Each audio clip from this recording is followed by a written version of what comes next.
Assalamualaikum warahmatullahi wabarakatuh. Bismillahirrahmanirrahim. Alhamdulillahi rabbil alamin. Lahul hamdu wa lahul fadlu wa lahul ni'matu wa lahul thana'ul hasan. Asyhadu an la ilaha illallah wahdahu la syarika lah. Wa asyhadu anna sayyidana Muhammadan abduhu wa rasuluh. Allahumma salli wa sallim ala sayyidina Muhammadin miftahi babi rahmatillah adada ma fi ilmillah salatan wa salaman daimaini bidawami mulkillah wa ala alihi wa sahbihi ajma'in amma ba'du. Saudara-saudara kaum muslimin dan muslimat dimanapun Anda berada, sekarang ini kita memasuki bagian kedua kajian Ahlus Sunnah wal Jamaah dengan membaca kitab Mukhtasar Al-I'tiqad lil Imam Al-Baihaqi yang dikarang diikhtisar oleh Imam Asy-Sya'rani.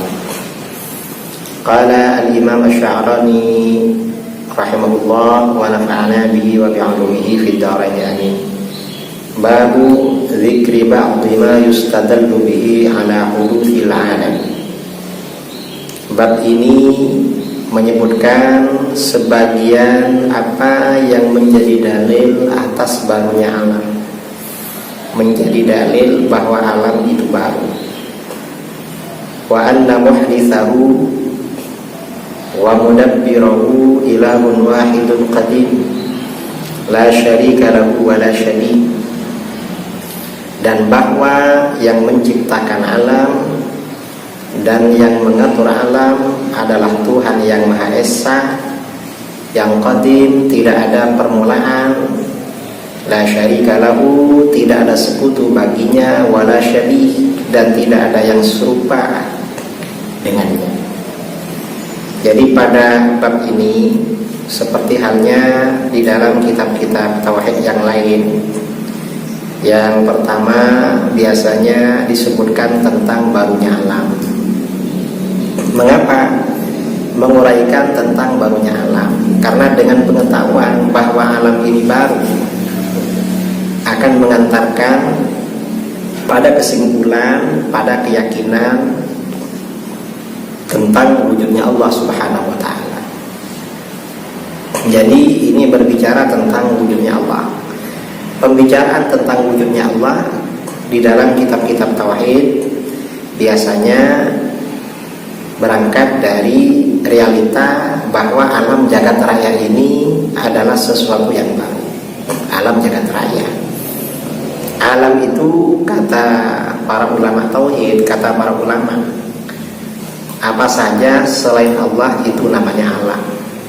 Langit, bumi, kemudian juga semua hal yang ada di antara langit dan bumi, juga malaikat, arasy, pokoknya apapun selain Allah adalah alam. Yang namanya alam itu adalah perkara baru. Apa buktinya bahwa alam ini perkara baru? Para ulama tauhid biasanya menjelaskan bukti barunya alam, alam ini selalu berubah. Setiap sesuatu yang berubah berarti sesuatu itu adalah baru.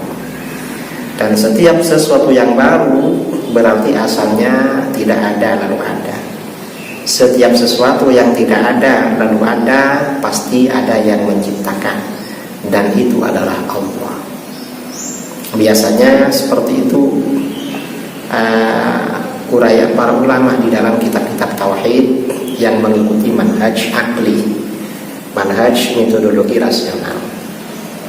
Nah, di sini karena kitab yang menjadi kajian kita ini manhaj nakli, dalil Al-Quran, hadis, maka dalil-dalil bahwa alam ini baru adalah dalil Al-Quran, dan tidak jauh beda dengan apa yang diuraikan oleh para ulama ahli kalam dalam manhaj akli rasional. Ini manhaj nakli, metodologi nakli, yaitu berdasarkan Al-Quran dan hadis. Nah, warawal hakim wal baihaqi wa an Abi Duha. Imam Al-Hakim dan Al-Baihaqi meriwayatkan dari Abi Duha fi qouli ta'ala, mengenai firman Allah Ta'ala, wa ilahukum ilahun wahid, dan adapun Tuhan kamu adalah Tuhan yang Maha Esa. Qala Abi Duha berkata, lamma nazalat hadhil ayat ajibal musyrikun, ketika ayat ini turun, orang-orang musyrik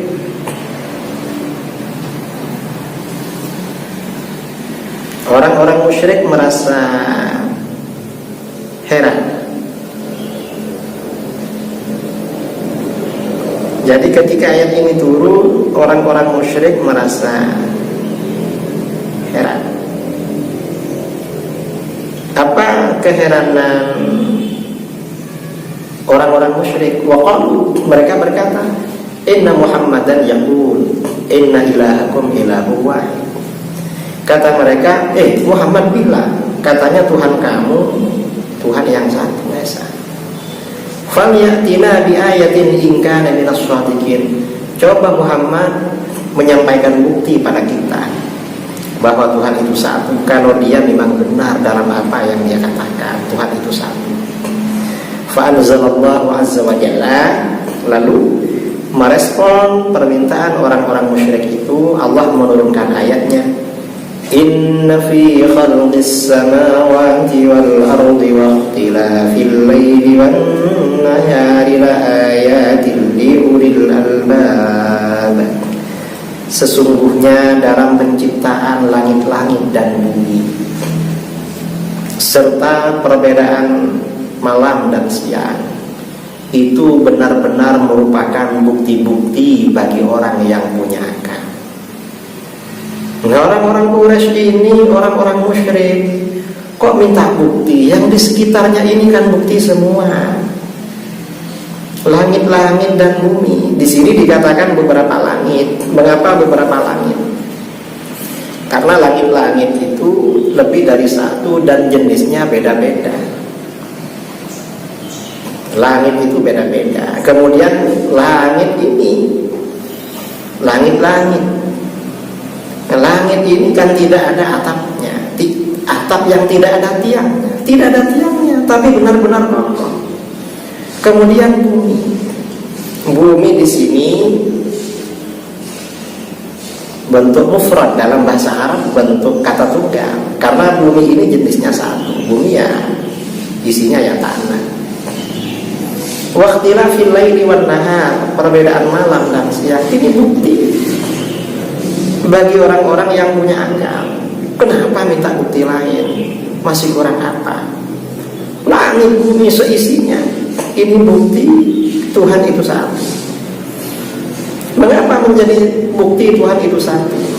Langit ini benar-benar teratur. Apa yang ada di dalam langit, yang ada di atas bumi, ini benar-benar teratur. Itu pasti ada yang mengatur. Dan apa yang ada di langit, di bumi, ini semuanya berubah. Sesuatu yang berubah itu berarti baru. Sesuatu yang baru pasti ada yang menciptakan. Dan yang menciptakan gak mungkin banyak, pasti satu itu. Dan itu Allah yang Maha Esa. Ini salah satu dalil. Kemudian waqala ta'ala, Allah Ta'ala juga berfirman di dalam ayat yang lain, inna fi khalqis samawati wal ardi wa ikhtilafil laili wan nahari wal fulki allati tajri fil bahri bima yanfa'un nas wa ma anzalallahu minas samai min ma'in fa ahya bil arda ba'da mautiha فأحيا به الأرض بعد موتها وبث فيها من كل دابة وتصريف الرياح والسحاب المسخر بين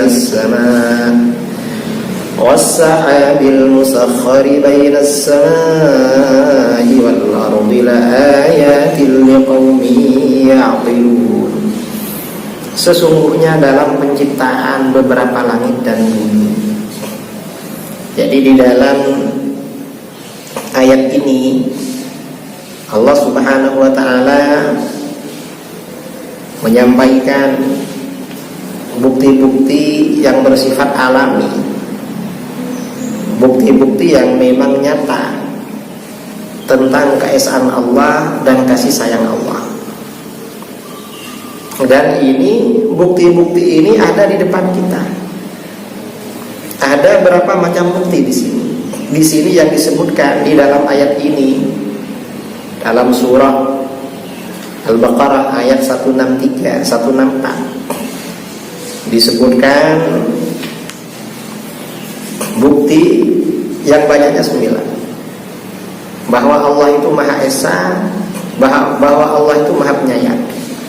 Apa? Yang pertama, bukti yang pertama, inna fi khalqis samawati wal ardh, sesungguhnya di dalam penciptaan langit-langit dan bumi,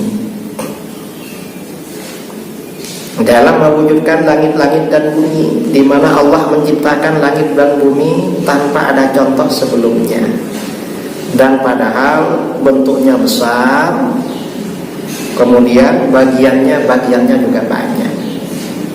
Kita ini kalau bepergian kemana-mana, bumi itu tidak ada yang sama. Gak ada yang sama. Tiap daerah itu beda-beda, ciri khasnya, karakternya beda-beda. Ini bumi. Kemudian bahwa langit-langit ini merupakan bukti. Langit ini tinggi tanpa ada tiang. Selain tidak ada tiang, juga tidak ada pengikat, tidak ada ikatan ke atas. Tahu-tahu ya ada, gitu. Tidak ada bandolan ya, candelannya tidak ada. Kemudian di langit-langit ini ada matahari, ada bulan, ada bintang-bintang. Ini menunjukkan kalau itu adalah ciptaan Tuhan yang Maha Esa, yang tidak ada sekutu baginya di dalam penciptaan, dalam menciptakan dan mengatur. Sedangkan bumi ini juga mengandung ayat-ayat Allah. Apa? Bumi ini panjang. Kemudian bumi ini juga terbentang di atas air. Di dalam bumi ini ada air, di sekitarnya banyak air. Karena bumi ini paling banyak, yang paling banyak di bumi ini air. Kemudian di atas bumi ini ada gunung-gunung, ada lautan-lautan, ada pertambangan-pertambangan, ada pertambangan minyak, kemudian ada berbagai permata, ada sungai-sungai, ada pohon-pohon, ada buah-buahan. Ini yang ada di bumi semuanya menjadi pertanda. Kemudian tanda yang ketiga, waqtilafil laili wan nahar, perbedaan siang dan malam. Gimana? Siang dan malam ini 24 jam. Kalau siangnya panjang, malamnya pendek. Kalau malamnya panjang, siangnya pendek. Di mana-mana seperti itu. Ini siang malam. Ini sungguh luar biasa. Kemudian juga tanda yang keempat, wal fulkil lati tajri fil bahri bima yanfa'un nas, dan perahu-perahu yang berjalan di lautan membawa sesuatu yang bermanfaat bagi manusia. Ini juga tanda-tanda wujudnya Allah. Perahu-perahu ini padahal benda yang berat, tapi bisa terapung di atas air, bisa berjalan di atas air, dan di dalamnya penuh dengan muatan-muatan dan orang-orang, tidak amblas, tidak tenggelam. Dan ini perahu-perahu ini berjalan dengan angin ke depan atau ke belakang. Jadi angin ya yang mengatur perahu-perahu. Kemudian juga lautan juga bisa ditundukkan untuk perahu, bisa dilalui. Padahal air ini kekuatannya luar biasa, tapi perahu bisa berlalu di atasnya.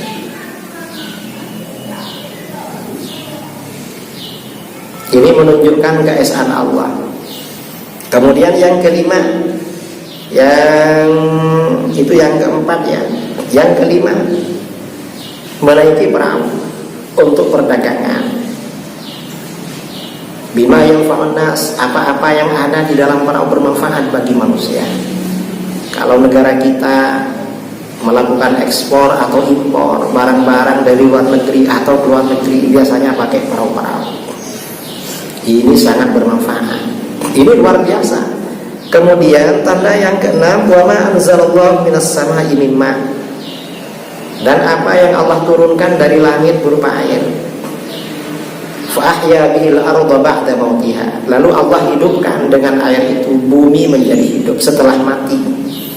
Bumi ini ketika tidak ada air gersang, tidak ada tumbuhan, tapi begitu air semuanya tumbuh. Kemudian yang ketujuh, wabatsa fiha min kulli dabbah, Allah menyebarkan di bumi setiap hewan-hewan ada di muka bumi. Entah ada berapa jumlahnya hewan-hewan. Ini luar biasa. Ini tanda yang ketujuh. Tanda yang kedelapan, wa tasrifir riyah, dan juga mengatur, menjalankan angin. Adanya angin ini adalah benda yang sangat lembut, tidak bisa dipegang dan tidak bisa dilihat. Tetapi angin ini walaupun lembut, gak bisa dipegang, gak bisa dilihat, punya kekuatan luar biasa. Apa? Angin ini kalau berhembus sanggup mencabut pohon-pohon, merobohkan pohon-pohon, dan menerbangkan rumah-rumah. Itu angin. Ini luar biasa. Dan ini angin ini juga merupakan juga merupakan alat kehidupan alam jagat raya. Coba udara, angin ini berhenti sebentar, mati semuanya. Coba kita tinggal di ruangan gak ada angin, mati. Dan kalau air tidak ada angin akan membusuk. Apapun gak ada angin akan membusuk. Makanya orang kalau punya akuarium, karena air itu ada di dalam ini, maka bagaimana? Biasanya ada pompa angin agar tidak busuk. Ini angin. Kemudian yang kesembilan, was-sahabil musakhkhari bainas sama', mendung atau awan yang ditundukkan antara langit dan bumi, bainas sama' wal ardh. Ini luar biasa. Mendung-mendung yang ditundukkan oleh Allah berjalan, di mana mendung-mendung ini membawa air yang begitu melimpah, kemudian dituangkan setetes demi setetes.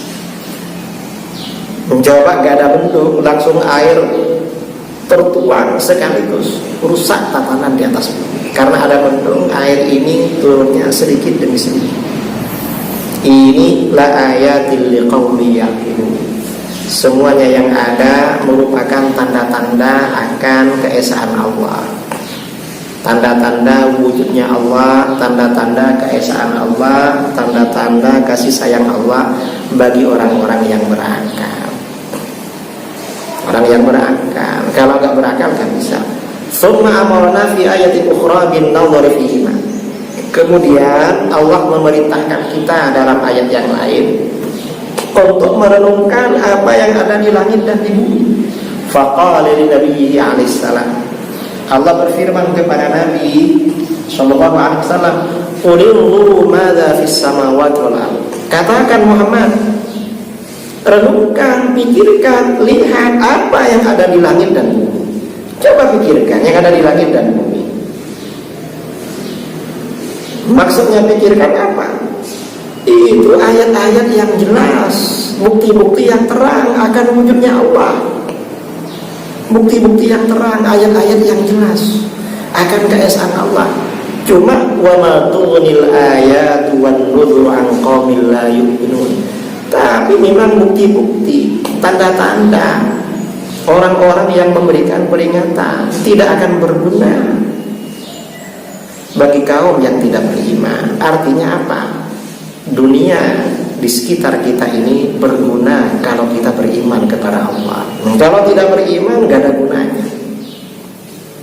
Nah ini yakni wallahu a'lam diterangkan di sini minal ayatil wadihat wad dilalatin nayyirat.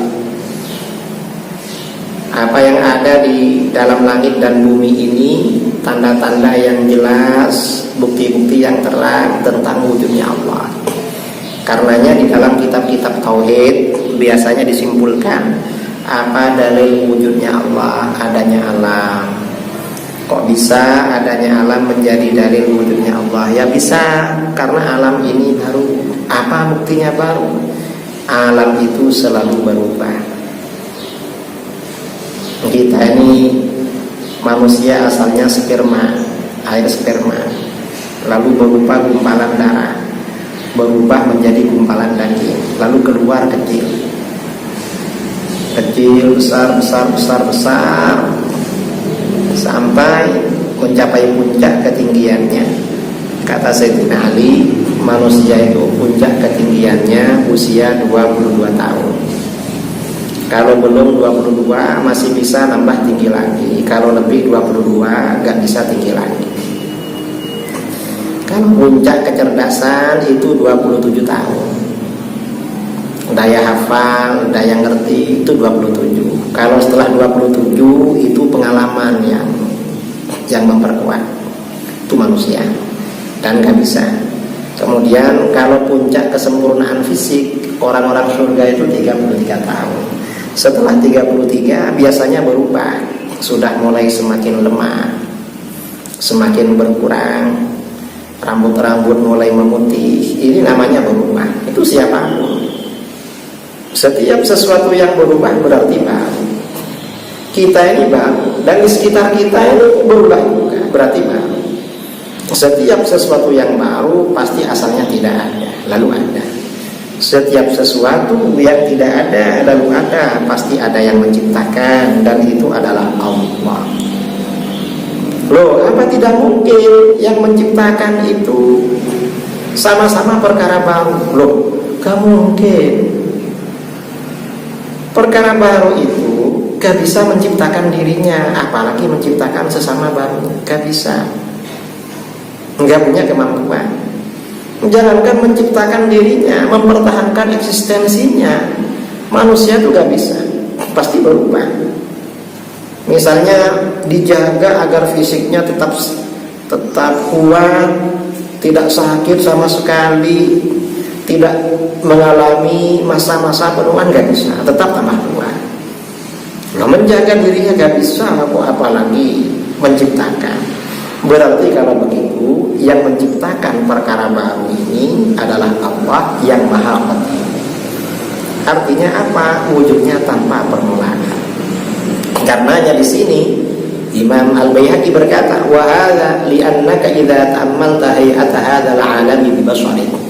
Ini karena kamu, seandainya kamu merenungkan atau keadaan dunia ini dengan pandangan kamu, wa tabartaha bi fikri, kamu renungkan dengan pikiran kamu, wajadtahu kal baitil mabni al mu'addi fihi jami'u ma yahtaju ilaihi sakinu min alatin wahda. Kamu jumpai alam ini seperti rumah yang dibangun. Langit ini atapnya, bumi ini adalah tempat berpijaknya, lantainya, dan di dalamnya ini disiapkan semua apa yang dibutuhkan oleh orang yang tinggal di situ. Kita ini butuh apa saja lengkap di dunia ini. Butuh apa ya? Butuh apa? Sampai dengan adanya isu-isu virus corona ini, ternyata sebagian pakar menemukan bahwa obatnya adalah jeruk katanya. Orang yang makan, orang yang minum jus jeruk tapi dikasih kulitnya itu dapat melawan virus corona. Mengapa kok jeruk? Ya, ternyata Allah sudah menyiapkan. Karena wabah itu memang di dalam hadis-hadis wabah itu menular. Pindah itu biasanya juga melalui makhluk halus, yaitu jin. Dan jin itu memang paling tidak suka aroma jeruk. Jeruk itu paling tidak disukai jin.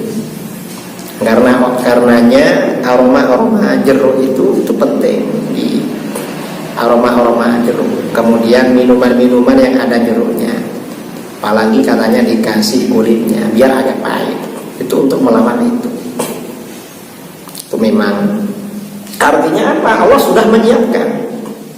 Fas-sama marfu'atun kas-saqfi. Langit ini ditinggikan oleh Allah seperti atap. Wal ardu mabsutatun kalbisat. Sedangkan bumi dibentangkan seperti lantai. Wan nujum mangdudatun kal maswabi. Bintang-bintang itu dirangkai seperti lampu-lampu. Lampu-lampu kan mirip bintang-bintang itu. Wal jawahir makhzunatun kadzakhatir. Sedangkan permata tersimpan di dalam perut bumi seperti simpanan-simpanan. Wa durubun nabat muhayyatun lil mata'im wal malabis wal ma'arib. Sedangkan macam-macam tumbuh-tumbuhan, berbagai macam tumbuh-tumbuhan di muka bumi oleh Allah disiapkan. Ada yang untuk makanan, ada yang untuk pakaian, ada yang untuk kebutuhan-kebutuhan lain, untuk rumah segala macam. Wa sunuful hayawan musakharatun lil marafik musta'malatun fil marafik. Sedangkan jenis-jenis hewan yang ada di muka bumi itu ditundukkan oleh Allah untuk kendaraan-kendaraan. Dulu biasanya kendaraannya pakai kuda, pakai unta, pakai keledai, pakai sapi. Itu ditundukkan oleh Allah. Kemudian juga digunakan untuk hal-hal yang menjadi kebutuhan manusia. Wal insan kal mumallaki lil baitil mukhawwali ma fi. Manusia diciptakan oleh Allah seperti orang yang memang menjadi pemilik rumah ini, menjadi pemilik. Apa yang ada di rumah ini al-mukhawwal diberikan kepada manusia. Wa fi hadza dilalatun wadhihatun. Nah, dalam hal ini kalau kita melihat realita yang sederhana ini ada petunjuk yang jelas ala annal alama makhluqun bi tadbirin wa taqdirin wa nizam.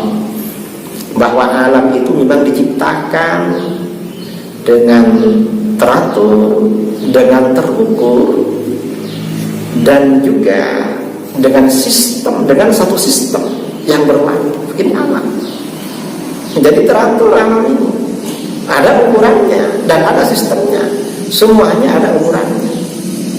Ini amal. Kalau melampaui ukuran maka tidak bagus. Kalau melanggar sistem maka akan rusak. Karena alamnya ada sistem.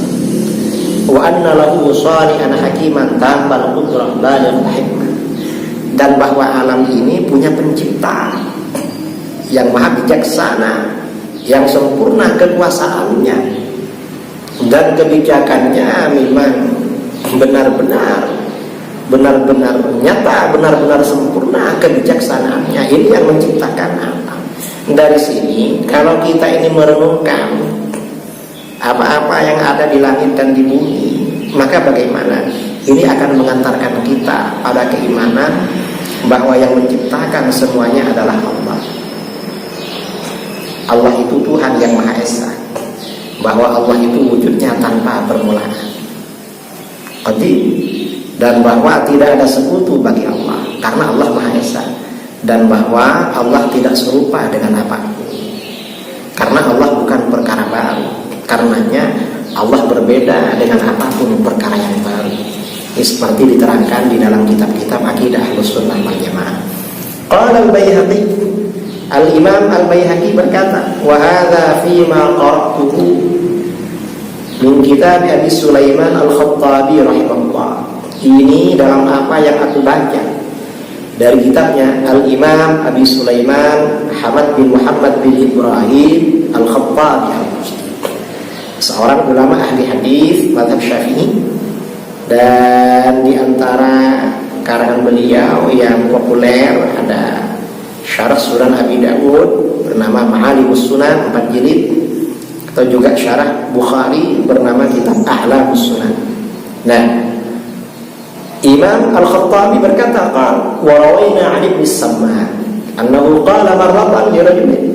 Kami meriwayatkan dari Ibnu Samman bahwa suatu ketika beliau berkata kepada seorang laki-laki, tabaraka man khalaqak faja'alaka tubshiru bi syahmin wa tasma'u bi 'udwin wa tatakallamu bi lahmin. Maha suci Tuhan yang menciptakan kamu.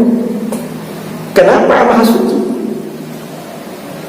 Tuhan menciptakan kamu melihat dengan lemah. Mata ini hal-hal yang melihat, pandangan itu terdiri dari lemah. Wa tasma'u bi'udhmin, kamu mendengar dengan tulang, alat pendengaran ini berupa tulang. Wa tatakallamu bilahmi, dan kamu berbicara dengan daging. Lidah manusia adalah daging. Kita kalau makan kambing, lidahnya itu kan daging. Cuma bicaranya bicara hewan, intahan. Ini keterangan Imam Al-Khattabi, ini maha suci, ini luar biasa. Ini dalil wujudnya Allah Subhanahu wa ta'ala. Mungkin ini yang perlu kita sampaikan pada pagi kali ini, dalil wujudnya Allah Subhanahu wa ta'ala. Mudah-mudahan para pemirsa dimanapun Anda berada diberikan kesehatan oleh Allah, dimudahkan rezekinya, kemudian juga keluarganya juga dijaga oleh Allah. Allah melindungi keluarga kita, saudara-saudara kita umat Islam dimanapun berada dari berbagai musibah. Mudah-mudahan bermanfaat. InsyaAllah besok pagi kita lanjutan pelajaran yang berikutnya dari kitab kajian Aqidah Ahlus Sunnah wal Jamaah Mukhtasar al-I'tiqad dan Imam Al-Baihaqi karangan Imam Asy-Sya'rani. Yang belum punya kitabnya bisa dicari di internet berupa PDF Mukhtasar al-I'tiqad dari Imam Al-Baihaqi, kemudian di print. Mudah-mudahan bermanfaat. Aqulu qawli hadza wa astaghfirullahal azim li wa lakum. Assalamualaikum warahmatullahi wabarakatuh.